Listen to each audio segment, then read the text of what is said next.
Good morning, St. Peter's. It's day 21.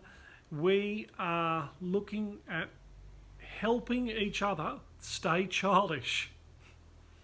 It might sound like a silly thing to do, but in fact, God wants us to stay childish. He wants us to be dependent on someone.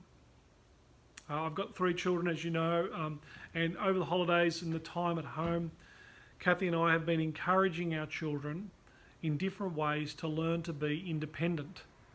We want them to grow up. We want them to recognise they have the ability within themselves to look after themselves and to do things and to get things done and so on. But Jesus actually says here, we want you to stay childish. All people at some level. Listen, chapter 18 verses 10 to 14. See to it that you don't despise one of the little ones. Because I tell you, in heaven their angels continually view the face of my Father in heaven. What do you think? If someone has 100 sheep and one of them goes astray, won't he leave the 99 on the hillside and go and search for the stray?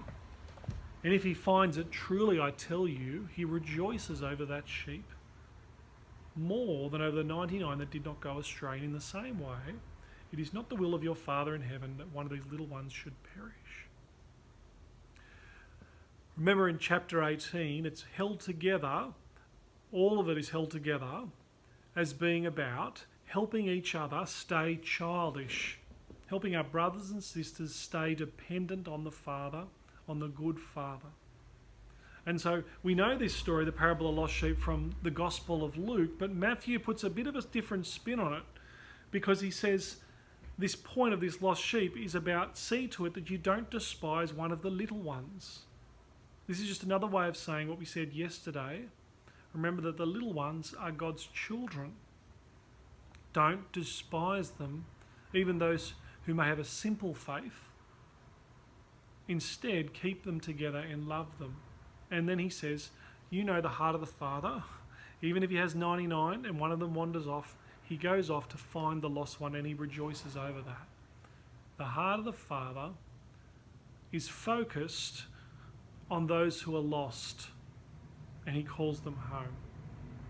And so we as God's children help each other keep our home with God, the good Father. It's just a reinforcement of yesterday's message, really. Jesus is saying we look after the little ones, we look after each other, and we care for each other, and we try to love each other and to point each other to our good Father and help each other to be dependent on him. Jesus wants us to be like children. He wants us to continue, even when we get older, to help each other stay childish.